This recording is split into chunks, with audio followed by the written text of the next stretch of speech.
quero agradecer a possibilidade de participar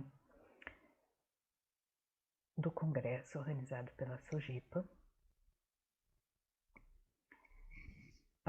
falando sobre rastreamento do câncer de colo de útero, mais especificamente sobre rastreamento pelo teste do HPV.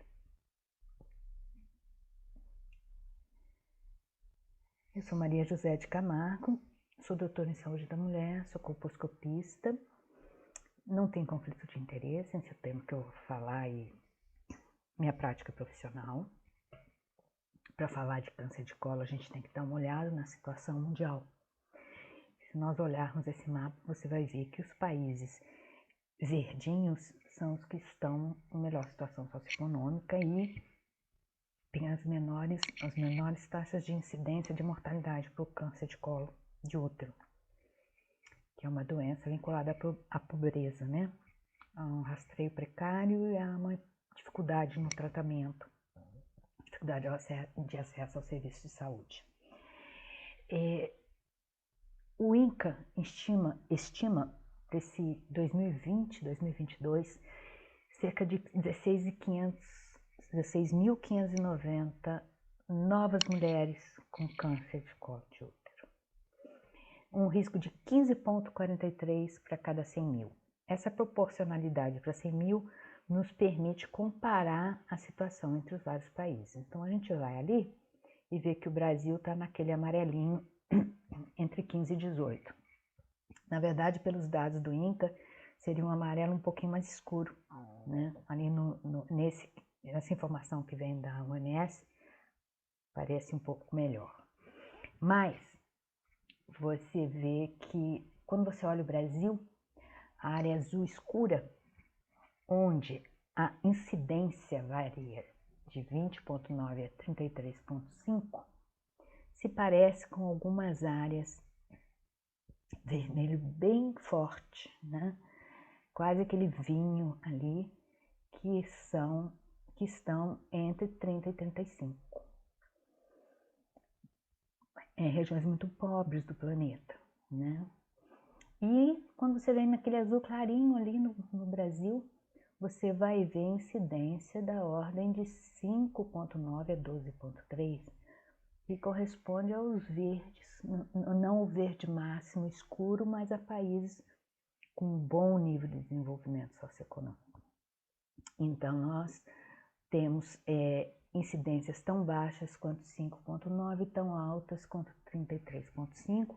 Esse é um ponto importante de reflexão. Um teste de rastreio é um teste utilizado para triagem para uma doença com caráter de prevenção. É o que a gente chama de prevenção secundária. Atualmente, para o câncer de colo de útero, os testes mais utilizados,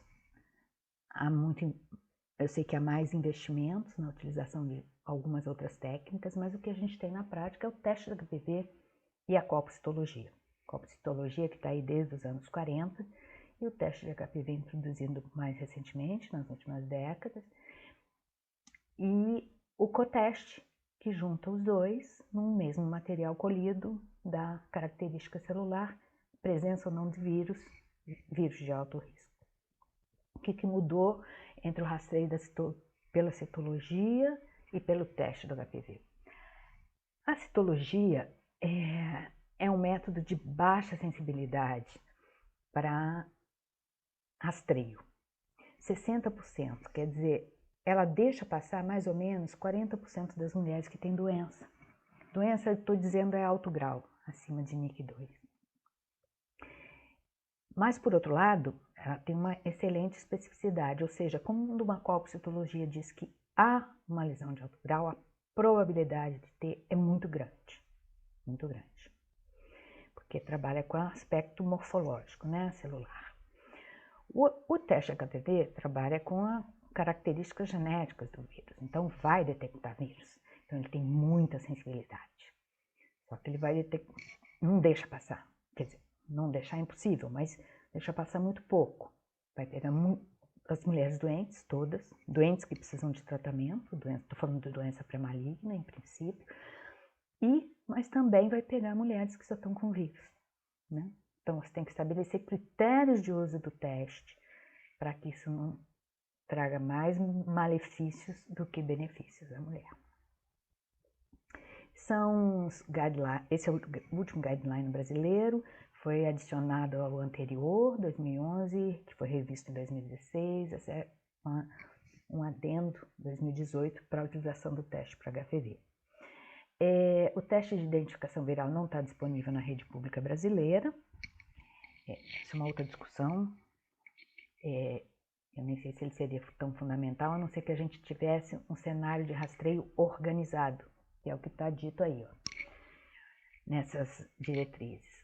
Não fazer o exame em ninguém que tenha menos de 30 anos. O cenário de rastreio organizado permite que, se você ofereça só o teste de HPV e dali selecione uma mulher para seguir à frente. O nosso rastreio oportunista é quando a mulher vai, quando ela busca, né? Fica mais difícil organizar. Os rastreios oportunistas acabam oferecendo muitos exames para poucas mulheres e muitas mulheres ficam sem atendimento. Também ele tem utilidade depois de uma citologia de baixa gravidade, para identificar se há uma indicação para colposcopia na dependência do tipo viral presente. E também quando você tem atipia citológica, colposcopia não vê nada. Você está tentando adicionar acurácia nesse processo diagnóstico. E depois o tratamento da doença de alto grau. É muito bom, porque se ele está negativo e ele detecta muito mais do que alteração morfológica, ele detecta a presença do vírus, a probabilidade de doença é remota. Vamos lá para um dos nossos fluxogramas. Uma mulher entre 30 e 64 anos, teste de HPV, DNA HPV, que é o que a gente tem comercialmente aqui mais disponível. Se houver genotipagem e ela tiver um 16-18, essa mulher pode ir direto para a colposcopia, porque a chance de doença, a probabilidade é alta. E isso é muito interessante. Já, se for negativo, ela pode ficar 5 anos sem ter que fazer uma nova coleta, o que também é muito bom. Mas se ele é positivo, o que acontece? Positivo na genotipagem quer dizer não 16 ou 18. Ou quando você não identifica por tipo viral, os de alto risco. Aí essa mulher vai para a citologia. Aí ela entra no rastreio citológico. E aí você vai ter todos os desencadeamentos decorrentes disso, né? Sendo que se a citologia for negativa, você pode repetir o teste HPV em 12 meses, ver o que aconteceu, se clareou a infecção ou se ainda está lá. Alguns programas de rastreio europeus, esse é um artigo interessante que discute e mostra como estão organizados vários rastreios em vários países europeus, mas vou tentar trazer um mínimo. O teste de HPV é proposto como principal ferramenta de rastreamento para o câncer cervical, por tudo que eu já falei, alta sensibilidade, alto valor preditivo negativo, maior objetividade, baixos requisitos de tratamento, de treinamento comparativamente à leitura de uma colpostologia, por exemplo, maior reprodutibilidade, né? E com uma alta capacidade de processamento, tecnologia aí dando conta. Então esse é um modelo de rastreamento baseado naquelas diretrizes, de um guideline para controle de qualidade no rastreio de câncer, publicado há uns 5 anos, mas ele foi revisado, não importa. De qualquer forma, está lá, o teste primário, HPV. Se negativo, mesma situação daqui, a mulher sai do rastreio. Daqui, para quem quer usar o teste de HPV, Brasil. Né? Lá, alguns países já incorporaram, alguns não. Se ele for positivo, aí ela faz a citologia. Aí, feita a citologia, se for negativa, ele pode ser testado de novo para o HPV, ela pode entrar num rastreio por citologia, ou ela pode entrar num coteste, né? São os dois. Se a citologia foi positiva, ela foi lá embaixo para o cor-de-rosa, que é uma colposcopia. Não vou detalhar tudo isso. Vocês devem estar cansados de todos esses fluxogramas. Mas eu queria só chamar a atenção no seguinte. Vamos da esquerda para a direita. Essa mulher teve um teste de HPV como rastreio primário e foi positivo. Aí ela fez uma citologia e foi negativa. Aí ela caiu por um coteste. Aí no coteste, ela continuou com o teste de HPV positivo e a citologia continuou negativa. Aí ela tem 3 opções. Ela volta para um rastreio de rotina, a cada 5 anos com o teste de HPV ou a cada 3 com o Papa Nicolau. Ou ela vai repetir, dali a 1 ano, talvez. Ou ela vai fazer uma colposcopia. Então vejam vocês, né? Não é fácil você lidar com esse aumento, né, de testes diagnósticos e tomar decisões a partir daí, sem causar maior dano para a vida das mulheres. Eu não vou detalhar isso, é uma forma de lidar com uma mulher de 30 anos, uma citologia negativa, mas positivo para HPV, isso foi publicado em 2013, parte do guideline da Sociedade Americana de Colposcopia e Patologia Cervical. E agora estão com uma proposta bastante interessante, para que a gente não fique assim com esses cabelos em pés, que é uma estratificação de risco, que vai de 0 a 100. A mulher, ela entra, quer dizer, baseada na literatura, em todas as previsões de risco que se faz a partir de resultados de citologia, de idade, de tipo de HPV e mais todo um arsenal matemático e estatístico para fazer essa escala de risco. A mulher, ela é categorizada para facilitar o manejo, não está bem traduzido, mas é isso mesmo. Então, entra a idade, entra qual o resultado do exame que você tem em mãos, da citologia, do teste para HPV, qual o histórico dessa mulher do ponto de vista de rastreio de câncer de colo, qual o histórico do ponto de vista de doenças autoimunes, né, comorbidades, se ela é fumante, a faixa de idade em que ela se encontra. E aí ela vai subindo de um risco de -4, inferior a 4, que vai afastando ela da investigação, e superior a 4, que vai jogando ela para uma investigação mais agressiva, até vocês verem lá em cima, de 60 a 100, ela já vai diretamente para a colposcopia. Qual é o endpoint? É uma NIC3.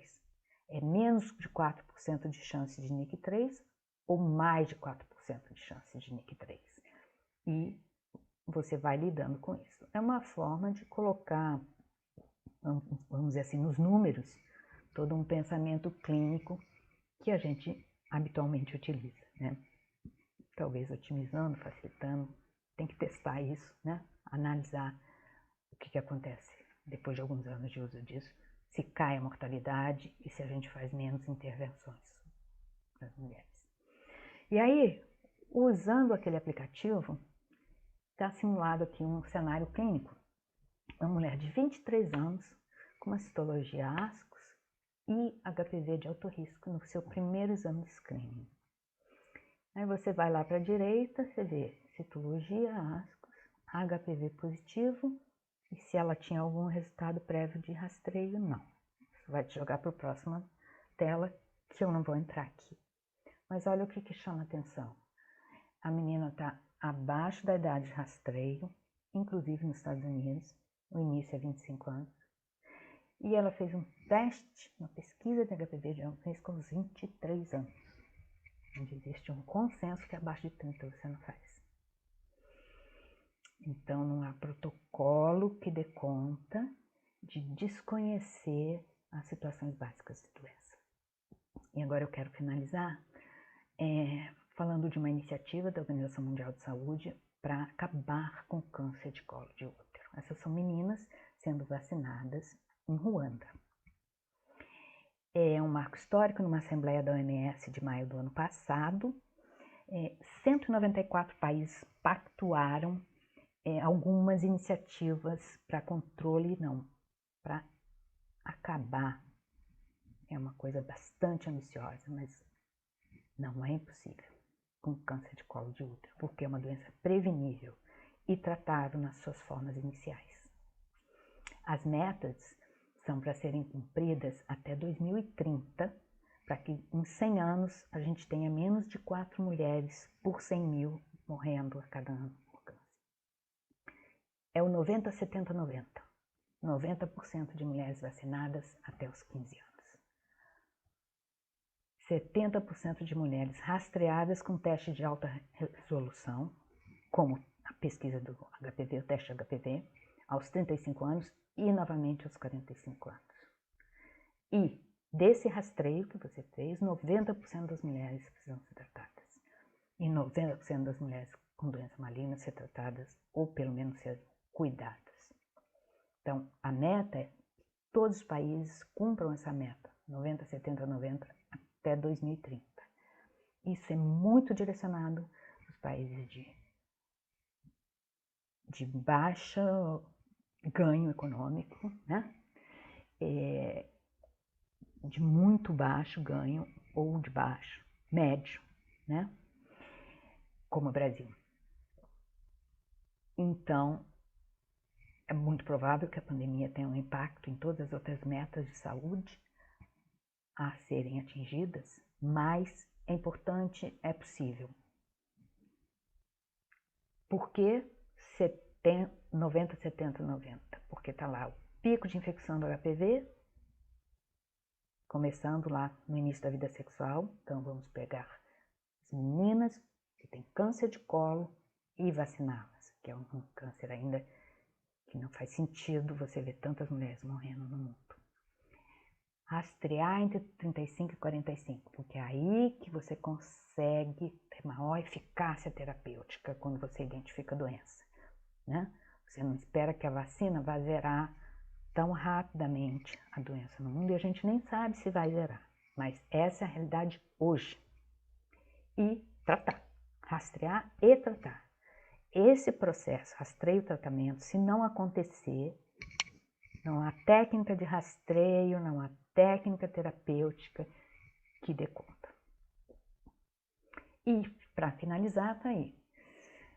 A esquerda, com proporcionalidade, mortes por 100 mil mulheres. Cenário atual, lá em cima, a gente tem 200 mil mulheres morrendo por ano hoje. Que dá aquele número lá, 13 por 100 mil. Isso, com as medidas implementadas, vai cair de forma drasticamente. O objetivo é que em 2050, tá lá, entre o segundo e o terceiro tracinho, a gente tenha menos de 4 mulheres por 100 mil morrendo ao ano. Por que essa proposta é impactante? Para que essa curva desça rapidamente, para que não desça de forma lenta até o ano 2120. À direita, a gente vê que se nada fizer, nós temos hoje 200 mil mulheres por ano morrendo de câncer de colo, nós teremos em 2120 1.200.000 mulheres. Muito obrigada, era isso que eu queria falar.